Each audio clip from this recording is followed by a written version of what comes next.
Broadcasting live from Scrubland, this is Tap Tap Concede.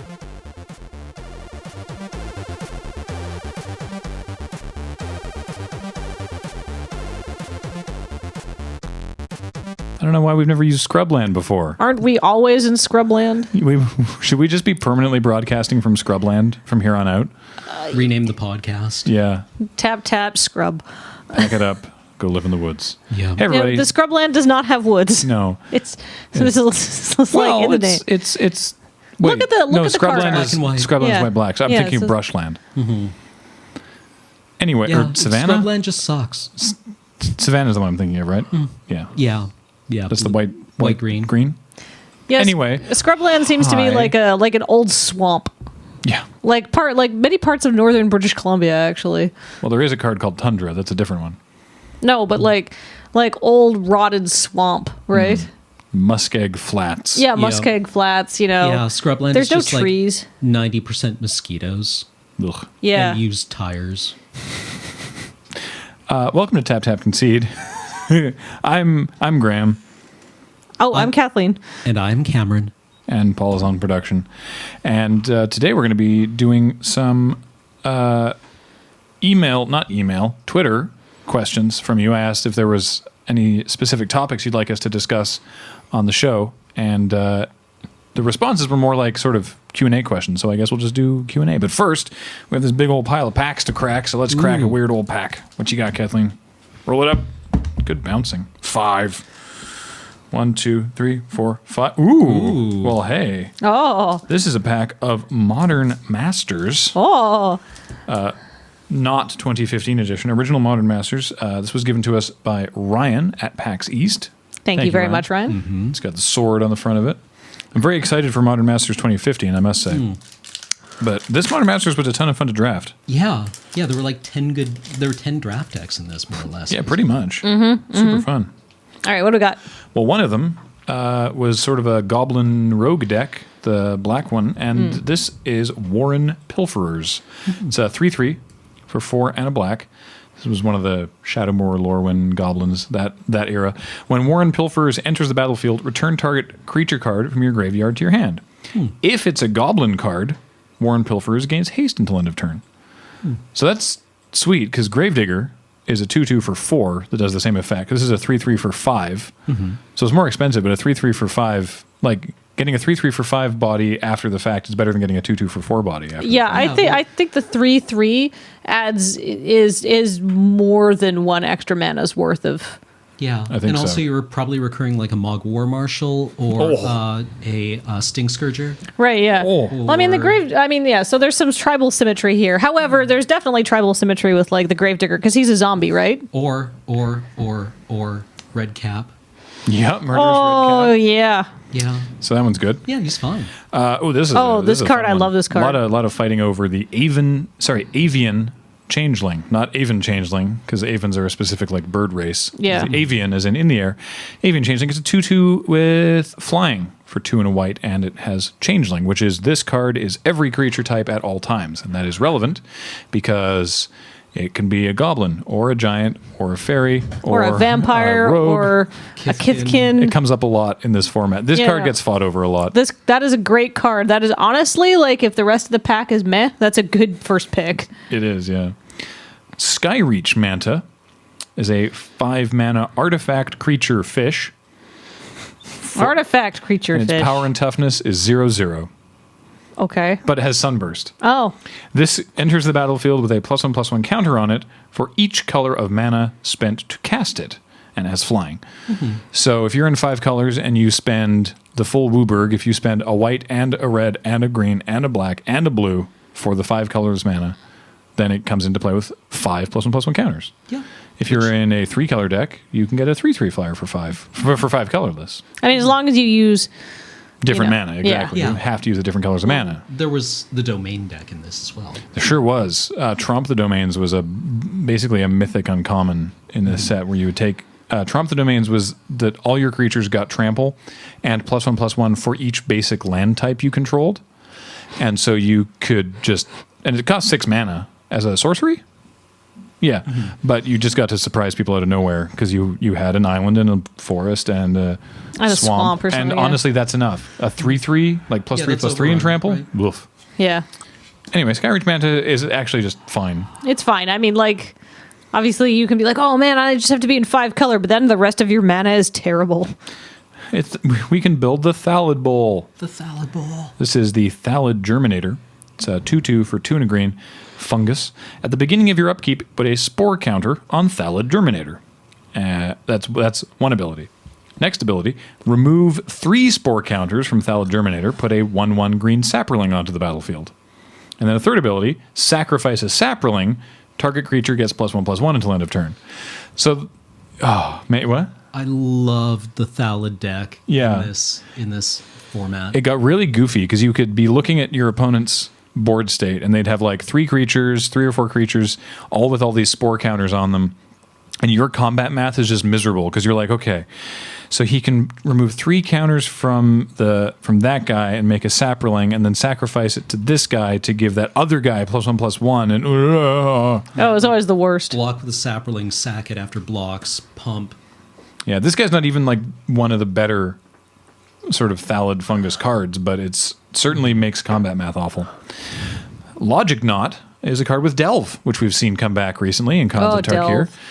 Delve was originally from Future Sight, and Logic Knot is X blue for a counter spell, and it's a counter target spell unless its controller pays X. So you can pay blue and then wipe out your library or your graveyard, and that becomes your X. If you want to do it that way, you can also pay that with actual mana. But basically, what this does is it turns it into old school original counter spell because it's blue to counter a spell With whatever else. But because they probably, in those situations, you're probably making it so that you know they can't pay that. Yeah. You just count up the ideal situation is this. You count how many mana they have open and you exile X+1 cards from your graveyard. Yeah. And you're like, deal with it. And in Modern Masters Draft, this is probably the only Delve card you have. Like there's Tombstalker and there's a black Splint Myth? No, but there's a black board. That wasn't even. There's a black board sweeper.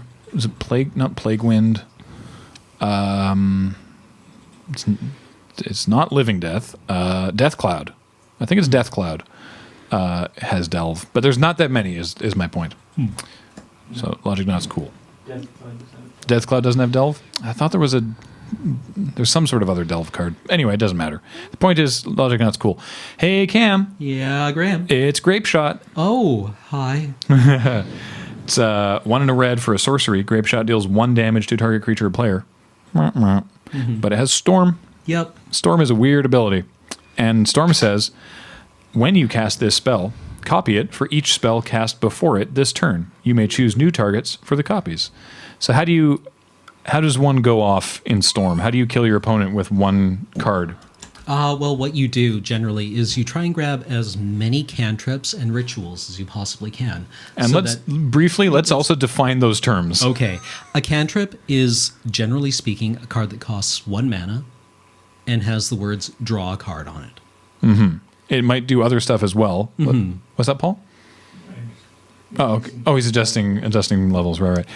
So basically, the idea with a cantrip is that you play the card, you reap the benefit of some effect on it, and you refill your hand so that at the end of the play, you have no fewer cards in hand, and you can continue to play cards. The effect is largely similar with rituals. So a ritual is a card that gives you mana. It casts for an amount of mana and it adds a larger amount of mana to your pool. Yes. The original, of course, was Dark Ritual, which was a single black mana, and you got 3 black mana out of it. Yes. Rituals are not typically in black anymore. Now they're mostly in red. And in this set, in fact, there's one called Desperate Ritual, which is 1 in a red, and you get red. Yes, and it also has Splice onto Arcane for 1 in a red. Oh, right, of course. So the idea with Desperate Ritual was that the card draw in this set were arcane spells, things like Reach Through Mists and Peer Through Depths. So you would splice the Desperate Ritual onto your card draw, and you would make like a 4-cost spell that drew you a card and gave you 3 mana. And then you would cast the ritual again on its own, and like you would just basically create a storm count of 10, 11, 12, maybe, and then blow them up with Grape Shot. And then you get Grape Shot once, and for every other spell you've cast that turn, it makes a copy of it, and you just say, all instances of Grape Shot are targeting you, you take 12. Yep. And since it's limited, you're probably also fighting with a couple of other creatures Yeah. as well. But the real card you wanted in the Storm deck was Manamorphose, because it did both. It drew a card and it refilled your mana. Yeah, it cost you basically 0 mana to use and drew a card. Yes. So it was like a nothing spell that just added to the storm count. Yes. It's pretty cool. Pepper Smoke is our next card. It's a single black for a tribal instant fairy, which I don't actually know if it is super relevant in this particular limited environment, but it says target creature gets -1/-1 until end of turn, and if you control a fairy, then you draw a card as well. So that's pretty sweet. Pepper Smoke was amazing with Dream Spoiler Witches, Oh, right. which was a fairy, and also when you cast a spell on your opponent's turn, you could give a creature -1/-1. So that with the Pepper Smoke meant that you could give a creature -2/-2 and draw a card for 1 mana. Yep. It's pretty cool. Glacial Ray is a card that's also quite good for the Storm deck. It's 1 and a red. It deals 2 damage to target creature or player. But it is arcane, and you can splice onto arcane for 1 and a red. This splice, it's a weird mechanic. It was from Kamigawa block, and it basically means that if the instant that you're casting, or sorcery, I guess, is arcane, as this one is, you can take another card from your hand that has splice onto arcane, reveal it from your hand, pay its splice cost, and add that effect to this card. And then it so that goes back to your hand. So you're not using the other card. Think of it as like dash for instant and sorceries. Yeah, actually, wow. That's not a bad idea. That's a really good analogy. Also interesting now that I'm just noticing is that it is splice onto arcane, Yeah. raising the possibility that do you think that we might see splice onto... Probably. I think Like, probably never, because it's such a miserably complicated mechanic. It is. It's super miserable. honestly, it's hard to explain. So I don't know if splice onto blank is coming back. I mean, they might have thought it wouldn't be as difficult when they invented it. They probably But yeah. didn't. So basically, say you have, I don't know, what was that arcane spell that you were talking about before? Desperate Ritual. Desperate Ritual. That's an arcane spell? I don't know. See, this is the thing. Glacial Ray is arcane and has splice onto arcane. So you can splice it onto Oh, an it is. arcane Okay, spell, so Desperate Ritual. or you Desperate can have it... Ritual- You can splice something onto it. Desperate Ritual was also an arcane spell because the play was you cast Desperate Ritual with a Desperate Ritual spliced onto it for 4 mana, getting 6 mana.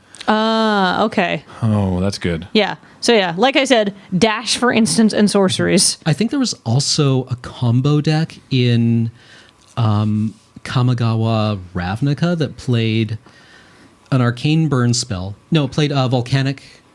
The 1 mana one that did 3 to the dome.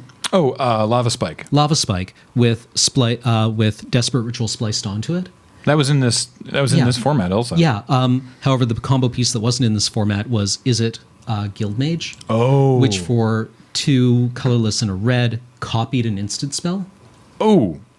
So you copy the Lava Spike with the Lava Spike is a sorcery though, isn't it? or it was 2 and a red and then 2 and a blue. I think 2 and a blue copied an instant, 2 and a red copied a sorcery. Maybe Is that correct, Paul? 2 and a blue, instant, 2 and a red. sorcery. Yeah, 2 and a red sorcery. So you got Be converted cost 2 or less. yeah. So but if you're splicing it, if you splice something onto the Lava Spike gains that Yes. text? Oh, so you splice onto the Lava Spike and then copy the Lava Spike so you get both spikes and both spliced effects. Yeah. Yes. Holy crap. So you get 3 damage to the dome and you get 3 red mana. So And then you just activate it again. So you get 6 to the dome and 3 red mana, and then Yeah. you use the mana to pay for the... Oh, wow. Yeah. That's messed up. Yeah. I like it. None of that has anything to do with Glacial Ray, but it's sweet. Oh, Yeah. Echoing Truth is our next card in this pack. It's 1 and a blue for an instant. Return target non-land permanent and all other permanents with the same name to their owner's hands. So this is good against tokens. This was really good against Storm because the other Storm payload besides Grape Shot was Empty the Warrens, which makes goblin tokens, and you could just be like, spend your whole turn dirtling around, doing all this stuff, making all these plays, and be like, great, here we go. Here's boom, 12 goblin tokens, and they're like, cool, EOT, Echoing Truth, And you're like, I'm wrecked. and you're like, well, you're like, well, okay, I concede. goodbye. Yeah, I just wasted my entire deck payload to make 40 goblins, and you just returned. Oh, Most often, though, in Modern Masters Draft, this would just be bounce a creature, Yeah. which is I also mean, fine. that's fine. Sanctum Gargoyle is next. It's a 2/3 for 3 and a white artifact creature. So it's a colored artifact. I guess the most recent one of those we saw was Godsend. Oh, right, yeah. Because Godsend was a white artifact as well in Theros block. So it's a 2/3 flying gargoyle. When it enters the battlefield, you may return target artifact card from your graveyard to your hand. So this was the blue-white affinity deck with affinity for artifact. The artifact messing around with decks. There was a card that let you the Fairy Mechanist let you draw or let you look at your top 4 and get an artifact. Right, yeah. This guy pulled artifacts back from your graveyard. There was Ethereum Sculptor that made artifacts that discounted Cheaper. artifacts. There was one that made non-artifacts more expensive. Yeah, there was because Canonist wasn't Canonist reprinted in this? Aethersworn Canonist, yeah, Yeah. I believe so. Yes. So there's a lot of artifact synergy in the blue-white realm. You know what was really handy for that domain deck though was the Vivid Lands. Oh, yes. We have Vivid Creek here. So it's sort of like an island that enters tapped. It enters tapped with 2 charge counters on it, and you can tap it for blue. Okay. So you can just tap it for blue as often as you want. But if you tap and remove a charge counter, you can add 1 mana of any color to your mana pool. So this was really useful for splashing, for like I said, for casting sunburst spells. Didn't work for actual domain. I know I said the domain deck, but Tromp the domains and cards that had domain on them cared about Basic land types. Yeah, about basic lands. And this is not a basic land, but it did work well with sunburst. But I mean, yeah, if you wanted to turn your whatever it was, the fish artifact creature Yeah. into a 4/4 rather than a 5/5, you can pop off one of these counters and cast it for a black or something like that, even though you don't actually have black in your deck. Next up, we have Careful Consideration. This is an interesting one. It's 2 blue for an instant. Target player draws 4 cards, then discards 3 cards. But if you cast it during your main phase, so at sorcery speed rather than instant speed, that player draws 4 cards and only discards 2 cards. So it's very flexible. It can be whatever you want it to be. You can also, if your opponent only has 4 cards left in their deck, you can make them draw their deck. Yep. Reach of Branches is a fun one. This is a tribal instant tree folk. Of course, is in my tree folk commander deck. It's 4 and a green instant, like I said. Put a 2/5 tree folk shaman token onto the battlefield. Whenever a forest enters the battlefield under your control, you may return Reach of Branches from your graveyard to your hand. So you get to make a whole bunch of 2/5s. Now, I think I accidentally got to look at this earlier. Oh, right. Our token is a worm token. I think I accidentally got to look at our foil earlier, and we know it's not anything special. So it is a Rift Sweeper, which is a 2/2 for 1 and a green. So it's a bear, except in this case, the bear is an elf shaman. When it enters the battlefield, choose target face-up exiled card. Its owner shuffles it into his or her library. What is that about? What were the exile effects in this? There was... Suspend. Oh, right. So suspend cards, you exile them face up with time counters on them, and every turn you take a counter off, and then eventually they come into play, but you get to suspend them for cheaper. Right. So this, you play Rift Sweeper, and you're like, yeah, that Greater Gargadon that's going to come into play next turn? No. Actually, Gargadon's a bad example, because then they can just sack a whole bunch of stuff and bring it into play right then. But Yeah. the point is, that's what you use like Rift Sweeper for. Lotus Bloom or... Visions, Ancestral Visions wasn't in this set, was it? I don't think so. Yeah, I No, don't think because it's so. not legal in But modern. like Rift Bolt. And, yeah. Yeah, Rift Bolt. Lots of good targets. Riftwing Cloud Skate. That dumb Pardic Dragon. That thing's bad anyway. the blue common one, the 4/4 flyer. Yeah. The Giant Dust Wasp, the Dirkwood Baloth, and I don't remember the 4/4 flyer in blue. Yeah, I don't remember either. I don't remember any of these cards. It's really annoying. Anyway, Because it comes out on like turn 2. yeah, you suspend it for 2, and then a couple turns later you have a 4/4, and they have haste when they come into play too. Also, casting a spell from suspend counts towards your storm count. Mm-hmm. So Yeah. we did that in the draft that we recorded. Yeah. We were like, we had 2 things come out of suspend on the turn we went off. Yeah. So we already had a storm count of 2 before we'd done anything. Mm-hmm. That was good. All right, so what's our rare? Come on, wada! Oh, hey. That's fine. Yeah. It is Slaughter Pact. It is a 0 mana instant, but it is black. There's on this printing of it, they have the little color indicator beside where it says instant. It's a 0 mana spell, destroy target non-black creature. So it's a Doomblade for free. There you go, for free. Yeah, Deez. Nothing wrong with that. Except at the beginning of your next upkeep, you have to pay 2 and a black, and if you don't, you lose the game. Yep. You just lose right there. Yep. Untap, So- upkeep, lose. Don't play this any sooner than turn 3. Yeah. Because Also, if you, the pacts were also good in the Storm deck. Right, because you didn't have to pay for it till next turn. Yep. And if you won that turn, it didn't matter. Yep. Exactly. The, So you could. So if you're trying to be crazy, you could play a Slaughter Pact. I think only 3 of the cycle were in Modern Pact Masters. of Negation, Slaughter Pact, and Pact of the Titan. right. I think. that's the green one, isn't it? That's the red one. I don't actually know if Pact of the Titan was in Modern Masters, but the blue one, Pact of Negation, is a counterspell for 0, but you have to pay 5 when you untap. 5. And Pact of the Titan is you put a giant token into play.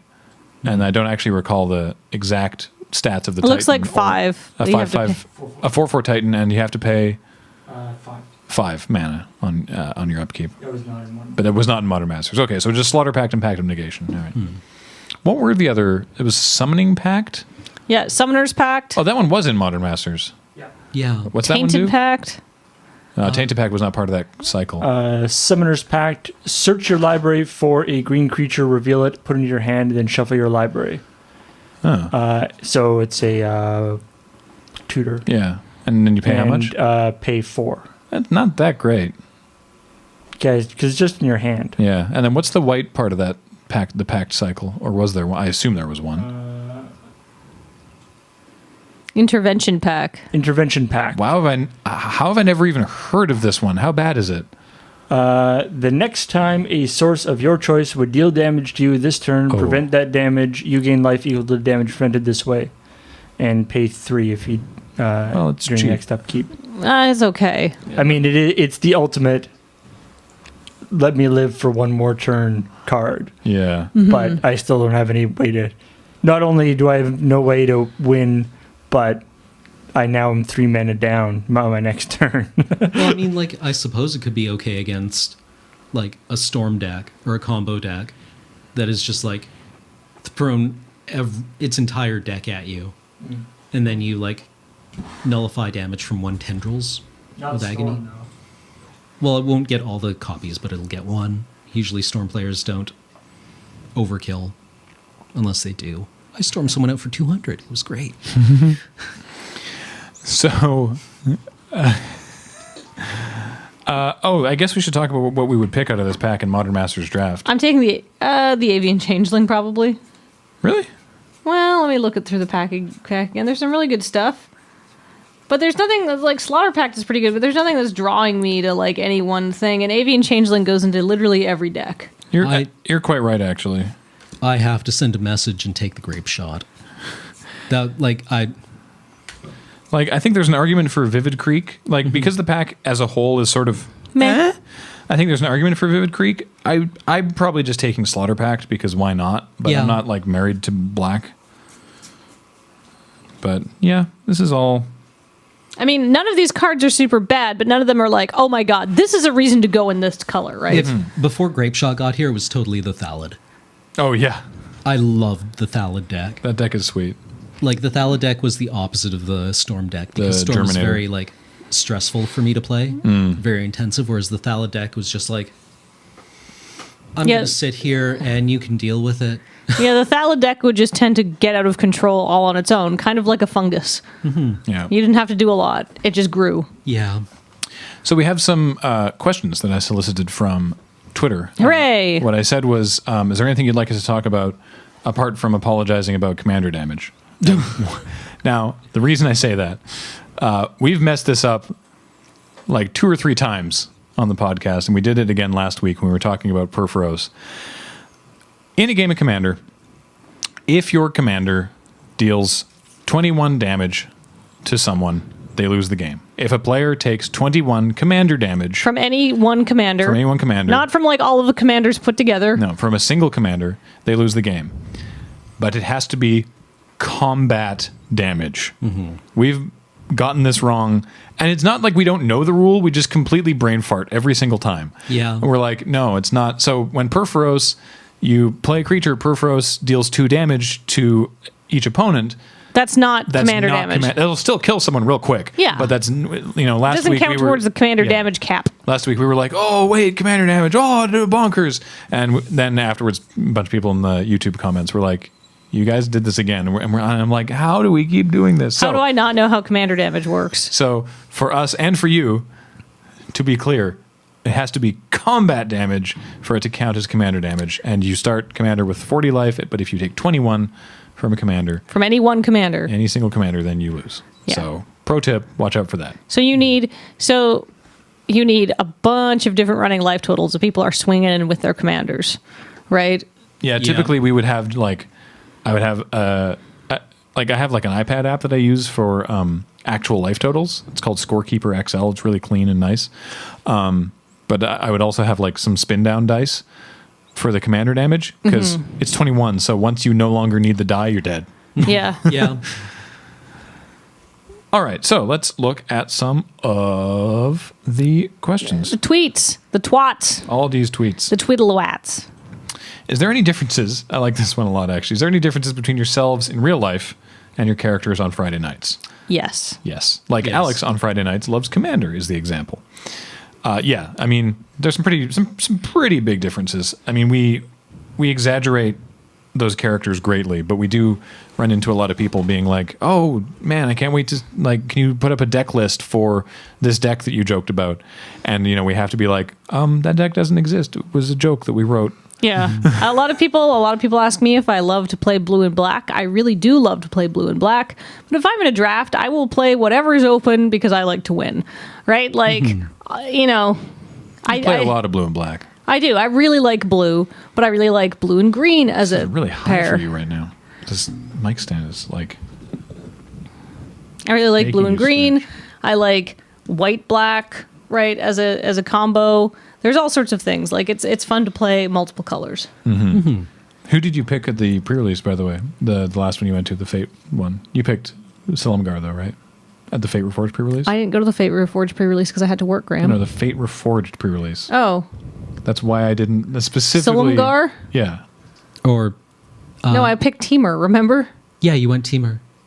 Oh, right. At Fate Yeah. Reforged, Yeah. it was still the clans. Yeah, blue, red, green. Because I love blue and green.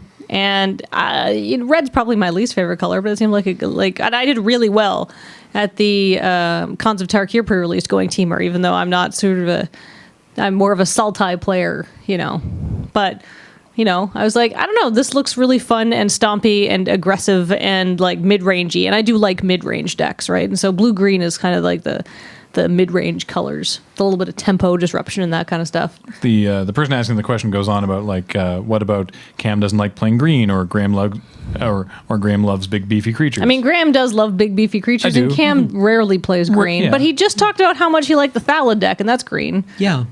Basically, I like to do stuff in Magic. Yeah, and when you play blue and red, you get to do lots of stuff. Yeah, you're doing tons of stuff. So much stuff. And then you lose. So yeah, but it's fun, and it's fun to play up these things because then if you're looking for, like, for example, when we were trying to figure out what the last punchline would be in the Friday nights where Paul was talking to Cam about playing a deck for the Pro Tour, and he's like, I don't know, I guess I'm going to play what you're not playing. And Graham and I were thinking, like, how could we put a sort of a button on this scene? And so, the logical joke is, well, have fun playing green then. Yeah. Right? Because it's, I mean, it's a little stereotypical, but it gives some nice comedy shorthand for their Magic playing personalities. Here's a question. Can we have a talk about cards in Commander you have an unreasonable hate for? I can tell you about some cards I've lost games to in ways that were like not super fun. I thought this. I mean, they're funny to talk about because stories about getting completely rolled. We were all at like a weekend getaway, and we started this big Commander game. It was myself and Jeremy and Matt, and you were in that game as well. Yeah, it was me and Matt originally, I think. Right. It was you guys were just. Oh, this you game guys that just went on wanted forever. to test Matt's deck. Yeah. Matt was just like, "Hey, can you just play me?" And Jared and I were like, "Commander, we'll get in on that." Ooh. 8 hours later. The game ended. It wasn't 8, but it was many hours. It was like a 4-hour game. The game ended with it just like I was in a position where I couldn't do anything because Jer had Capsize, which is a card that is it's 3 mana to return a target permanent to its owner's hand, and the buyback on it is 3. Yeah. Mm-hmm. So for 6 mana, buyback means that you cast it, and if you pay extra, you just get it back in your hand. So for 6 mana, he can just return a thing to my hand. And the problem is because this was so late in the game of Commander, he had 12 mana plus, and he was in a position where he could bounce 2 things every turn. did nobody have a counter spell? We were the only people left in the game. Okay, but like nobody else was playing blue to interrupt this? We were the only people left in the game. Well, what color was your deck?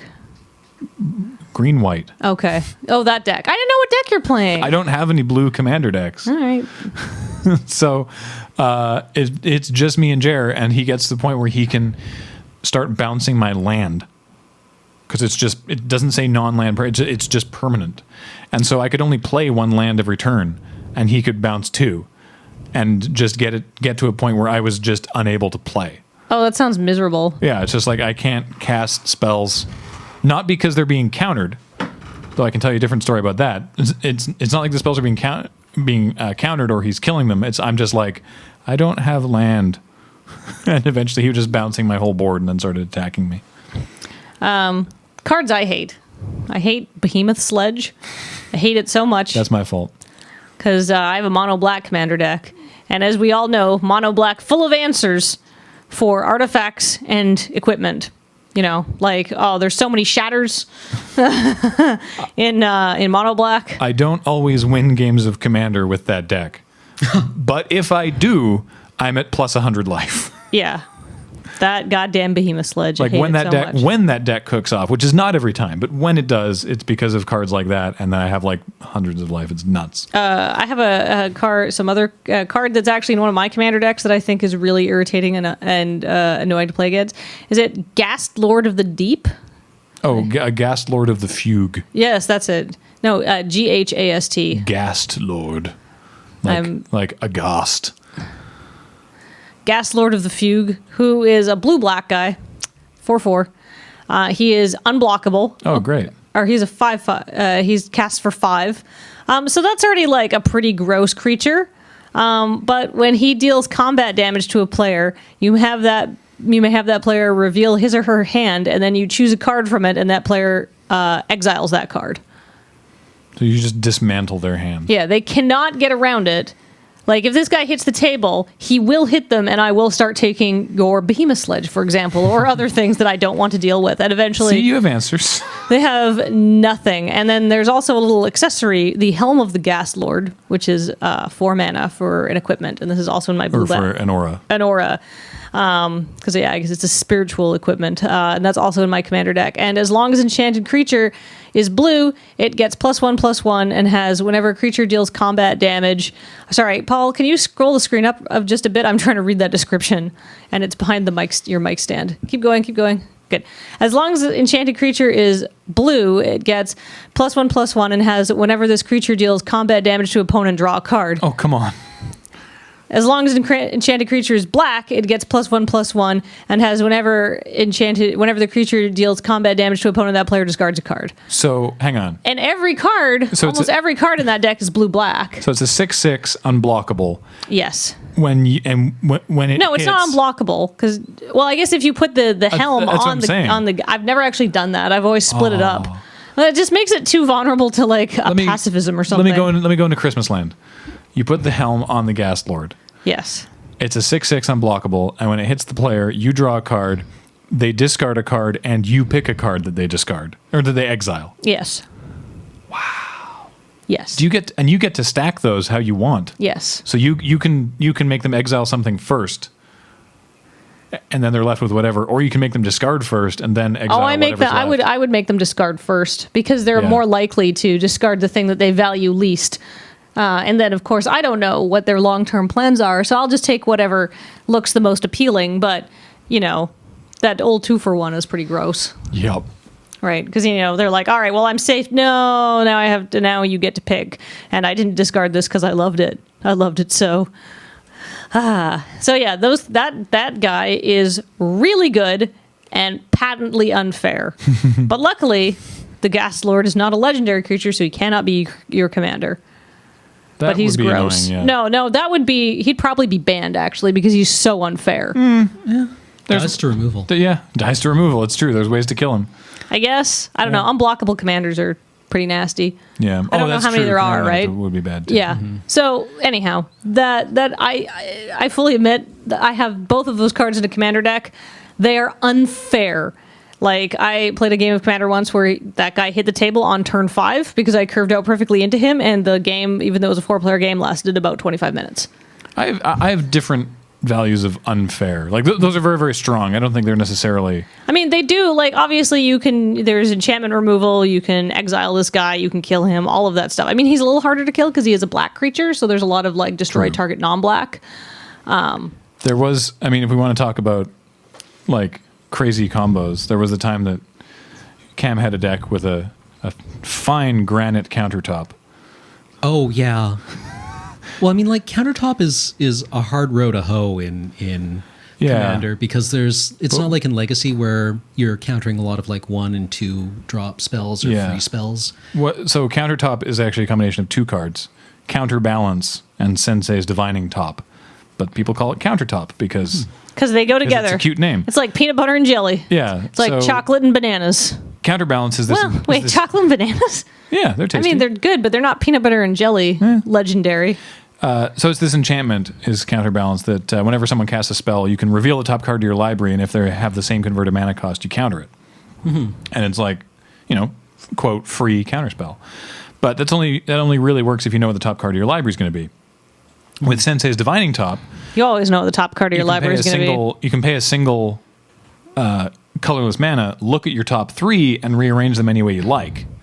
So, honestly, it actually wasn't the effect necessarily that was bad. It was like, because we're in like a 4 or 5 player commander game, and it'd be like, all right, I cast this spell, and then Cam's in response, I top. Hang on, yeah, counter. It's like top, look at 3. Rearrange them, reveal, continue. Yeah. It's like, it's the ultimate in, may I read that card? Resolves. Yeah. Yeah. Right? Like, it slows down the game a lot, really, is what it is. I'm pretty sure that's why it's banned in Modern. What, Divining Top? Yeah, Divining Top. But, like, anytime anyone casts anything, you're like, counterbalance trigger. In response to counterbalance trigger, I activate Sensei's Divining Top. Yeah, like it's just, in response, I top. Twitch, twitch, twitch. Mm-hmm. Like, there's probably a lot of people who get like a twitch in their eye when they hear those words. Mm-hmm. Well, it's a legacy combo. But it doesn't work as well in Commander because the mana costs of spells are so broadly distributed. Like, the formats where it's really effective are the ones where you're like, you've cast like a 2-drop, I reveal a 2-drop. Yeah. Because like 90% of the cards are free 1 or 2. Yeah, in Commander, someone's going to be like, I Martial Coup CMC 7. Yeah. Right? Like, I Martial Coup where X is 5, so it's converted mana cost 7, and you're going to be like, well, I can't do that. All right. Do you have anything you really dislike in Commander? I hate the Warp World effects. Oh yeah, I hate those too. It's like, there's so many Warp Worlds. I'm playing my fun deck, Warp World. It's like, I concede. Like, I hate. I'd rather play against Scheherazade. I stopped playing that deck. I had a deck that had Warp World and Scrambleverse And I thought it was hilarious, but it turns out it's just infuriating because nobody wants to be an hour and a half into a Commander game and things look like they're wrapping up, and you've made some alliances and you've broken some alliances and you have all sorts of things going on and you've had a really good time, and then Graham casts Warp World and everybody's board states get completely screwed up. That worked out for us once. Kathleen and Matt and I were on the ferry coming back from Vancouver. We started a Commander game. The ferry's only an hour and a half trip. But it was only 3 people, so conceivably a Commander game could be done in an hour and a half. Could be. Was nowhere near being done. No.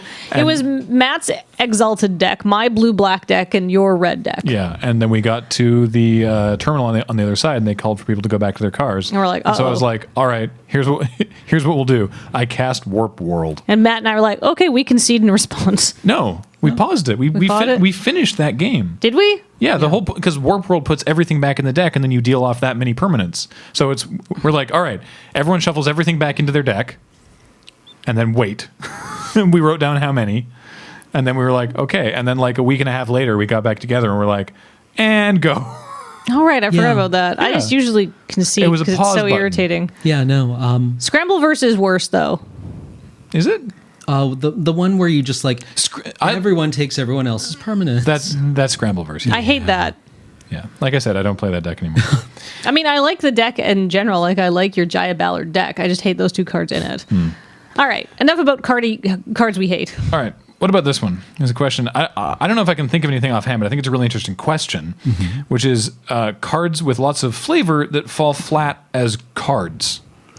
I think the one that comes nearest to mind is the card based on Atlas from... Oh, Bearer of the Heavens? Yeah, Bearer of the Heavens. That it's like really cool and flavorful, and you're like, that's super awesome. I'm not casting this. I'm not casting this big 10/10 dork for 8. This guy is wheeled for the 3rd pack. The other one that I was really disappointed with in Theros were the Triad of Fate. The Fates. They were okay. You could do some interesting stuff with them. But they weren't... They were very slow, though. Yeah. They should have had... Yeah. Like, I sort of get them from a flavor perspective. I talked about in the flavor review. You put a fate counter on target creature, and then for a white and tap it, you can exile target creature with a fate counter on it, and then return it the next turn to the battlefield. And then for black and tap, you can... does that target? It's one of them is I don't know what the black one was. You exile it forever, but they get to draw 2 cards. Oh, that's for black? Yeah. So it's either you blink it or you exile it, and its controller gets to draw cards. Oh, I don't want to ever. I saw this. I don't ever want to make people draw cards. I saw this do work in a couple draft games, like some of Marshall's recorded drafts or something, and it was cool. But it was an awful lot of messing around in a format where you were kind of getting your head smashed in. Yeah. Because Theros was like... I mean, I guess the thing is, though, like, I guess when that card is good is when they've got a million enchantments and combat tricks piled onto one heroic dude, and then you blink their dude. Although, like, if you have this out, then they just do that because they know that you can blink their dude at any time, right? They just doesn't know. It's so slow, right? But yeah, like, I love these stories in Greek mythology, right? Like the fates are a really cool element of Greek mythology, and I was just like, this is not quite what I saw. So this is you're thinking of this less as a flavorful card that failed mechanically and more of just it didn't hit the flavor, you think? Yeah. Okay. Yeah. I can't think of any cards that just didn't hit their flavor promise. I think it's just called Cemetery Shovel or something from Innistrad. Yeah. So they had a bunch of cool equipment in Innistrad. They had like the cleaver and the knife and the pitchfork and stuff because it was, like the angry mob of peasants, banging down the door of Dr. Frankenstein's house or something like that. But there was one that was a shovel. Oh, it's Graveyard Shovel. Oh, it is actually. I thought they wouldn't have called it Graveyard Shovel. Paul, can you read out what it actually does? Graveyard Shovel is a artifact for 2 colorless, and 2 and tap it. Target player exiles a card from his or her graveyard. If it is a creature card, you gain 2 life. Kind of boring. Wait, they exile You get to target the card? No. Wait, they Target player chooses a card and exiles it from his or her graveyard. That's terrible. If it is a creature card, you gain 2 life. So you only gain life if they only have creatures left, because otherwise they just won't exile creatures, and you're not actually Yeah, the shovel should have been an equipment, like the pitchfork, right? Yeah. Like then it's like good against zombies or something. Yeah, it gives you. Or +1/+0. When this creature deals combat damage, exile a card from the. Yeah, do something with the graveyard. That's cool. But Yeah, this is target like, player exiles a card from their graveyard. with so much amazing. Pardon me. With so much amazing flavor in that block, especially in the equipment or things like the cellar door or stuff like that. It can't all be winners, Graham. This was kind of well, Yeah. that's true. Yeah, That's, I can't think of any cards that I've been like meh, like flavor wise, but meh. I'm sure there are some at some point. Yeah. I saw a terrible, terrible pun about Zendikar on the Magic subreddit. Oh yeah. Oh, I love puns. They're, I mean, they're your favorite, right, Cameron? You love them. The core are confirmed as a tribe that will not be returning in Battle for Zendikar because Magic Origins is the last core set.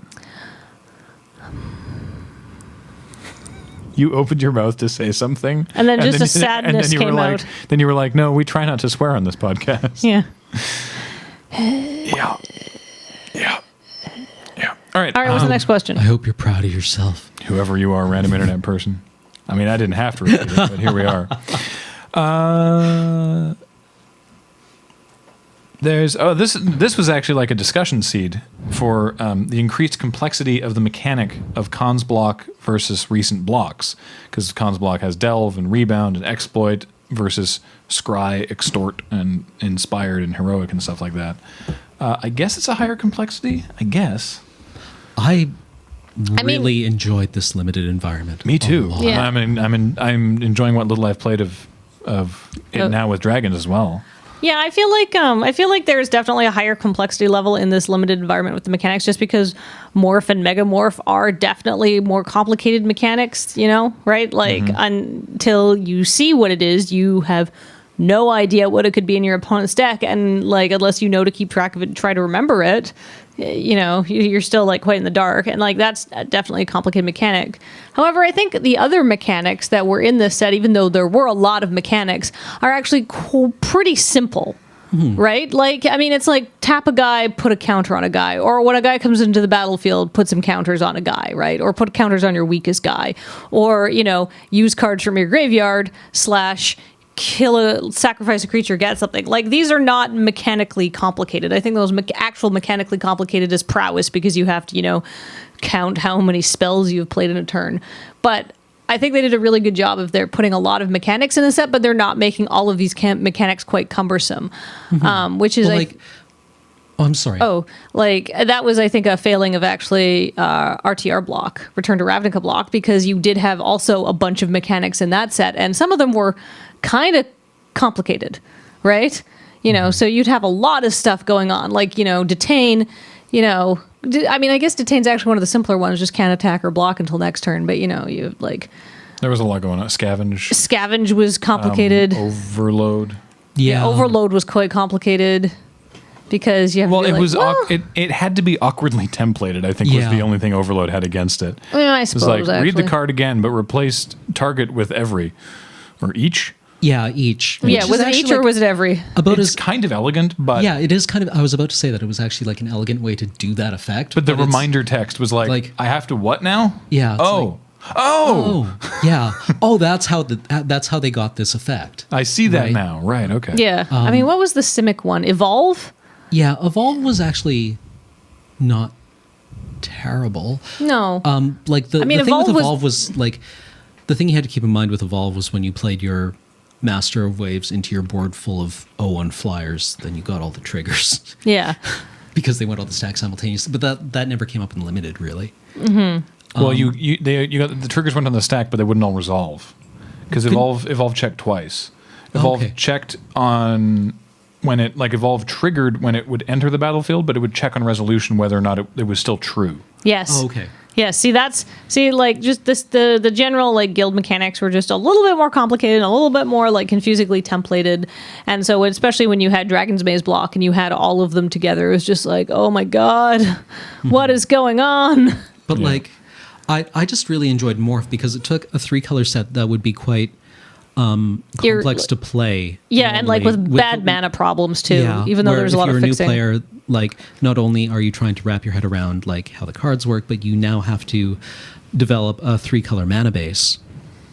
Morph gave you a bridge where you suddenly had this forgiving element. Yeah. If your mana base wasn't perfect, or if you got like if you didn't draw the lands you needed, Yeah. right? You had an exit strategy. You could put your creatures on layaway. You could play it as a 2/2, which still gets in or still blocks if you're desperate, and then maybe next turn you finally draw the island you need, and then you get to flip your dude, Yeah. right? But it's not like, but then because it was slightly cheaper, maybe if once you've finally drawn the island, you get to flip your dude and do something else. Yeah. It means you're not like, oh, I'm so screwed, right? There was Yeah. a great sort of like, well, no crap, buddy moment on the Limited Resources podcast, like 1 or 2 episodes after LSV came on, where Marshall was like, so I've never played with Morph before, but I was excited to try it out in this thing. And it turns out Morph is really great. Morph is amazing. I really love it. And LSV was like, no kidding. A super spiky drafter loves a mechanic that means that you always hit your creatures on curve and you always hit your mana colors because it's colorless to cast and you can always play a creature on turn Yeah. 3. And a spiky drafter likes that. What shocker, right? Yeah. It's like, and Marshall was like, oh yeah, that's a good point. Yeah, Marshall also was like, man, I wish Morph could be in every set, and LSV is like, no, No, you don't. No, you don't. You actually don't. Oh, that would make standard so freaking miserable. Oh no. Oh, the worst. Are there even any Morph cards that are like being played in standard? I think the Mana Dork gets played. Oh, the Rattleclaw Mystic? Yeah, Rattleclaw Mystic gets played. Okay, I can see that. I think she's getting some play. I actually don't know. I haven't seen any. I personally don't care There's if the they're Pro getting Tour played in today. standard because I love them so much in draft. Yeah, there's actually there's a bunch of questions on Twitter Eh. being like, who do you think is going to win the Pro Tour? How do you think people are going? I haven't been able to follow the problem with it being in Brussels is that it started at midnight. And so I haven't actually really been following the standings. I know that some people are undefeated and some people went 0-5 and I don't know. The problem is when they're playing the Magic is when we are asleep, and then when we wake up, we cannot watch the replays because we are busy. I mean, I guess we could just have it going in the background, but We did for a little bit today. yeah, but then we had to work. All right, what's up next? I don't think we have time for that many more questions, to be honest. Just pick one then. Okay, what is your favorite draft format? Oh wow. Modern Masters might be it right now. Just because Modern Masters is actually a bit prescribed in what you can do. I don't have Like, enough. Ooh, I know my answer. I don't have enough perspective on cons block yet, so I'm just going to sort of not say cons or anything. But it's a really good draft format. Yeah, it's a lot of Yeah. fun. But I'm with you on probably Modern Masters. What about Innistrad? Or I was going to say Innistrad. Triple Innistrad, or I actually really enjoyed Triple Theros. fair enough. I was okay on I really Theros enjoyed block. Like, Modern Masters, I really liked Cons Fate. it. Yep. I and prefer triple cons to cons con fate. Cam is looking at me like, I don't know if it's, yeah, like there's an interesting discussion to be had there. I found in triple cons, I didn't want to fight that many Abzan guides. Just like, flip up your Abzan guide. But there's less guides now. Do it. Just or there was. do it. In, Yeah. Yeah, Cons like, Fate. Right. I actually had the opposite impression of triple Innistrad versus triple it's cons, where I- ZAN. where I preferred triple Innistrad, but I liked cons being cut by that one pack of Fate Reforged. Interesting.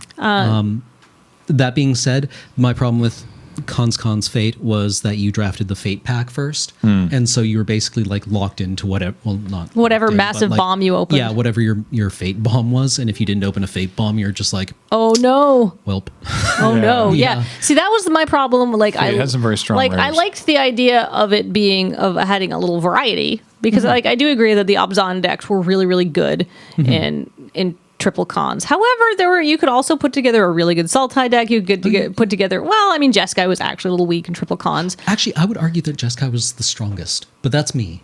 I don't know about that. I think Jeskai got a lot stronger with Fate. Yes, Jeskai got a lot better with Fate Reforged. That's absolutely they for sure. got a common flyer and an uncommon guy that gives everything flying. Yeah. Yes. See, that was very, very, very powerful. Like, but here's the deal. Like, I would open a Fate Reforged pack. I would get my bomb because so many of the rares were so good in that set. And then I would look at the rest of the pack and be really unexcited to take most of those cards because overall the card quality was lower than it had been in cons because the cards in cons were all really good and really interesting and like quite powerful. Like cons was, aside from the fact that removal wasn't great in it, cons was a really it seemed like a high quality set, and I'm always excited to play good cards. Yeah. So I was not excited to see a lot of those fake cards aside from the bomb. And then like you said, if you happen to open a not good card in Fate, you're like, I might be screwed in this draft. Yeah. Because I mean, I'm not going to have a massive finisher like probably 6 of the other people in this pod. Yeah, what I wound up doing in Fate cons was using the Fates pack to signal.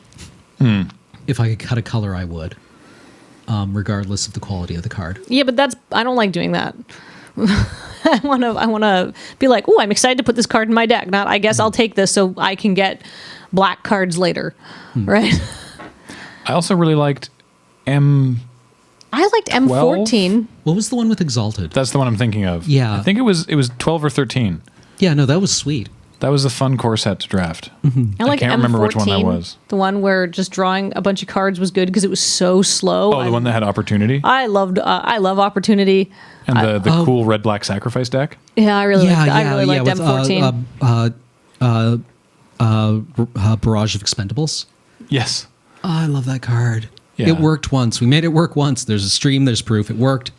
You can't say it didn't work. M13, all right. yeah. That was the M13 and Exalted M14 were good. I did not. M15 was fine. one. M15 was, did you open Triplicate Spirits? No? That's a shame. Yeah. Yeah. God, that card was good. Yeah. But you know what my favorite draft format is? What's that? Cube.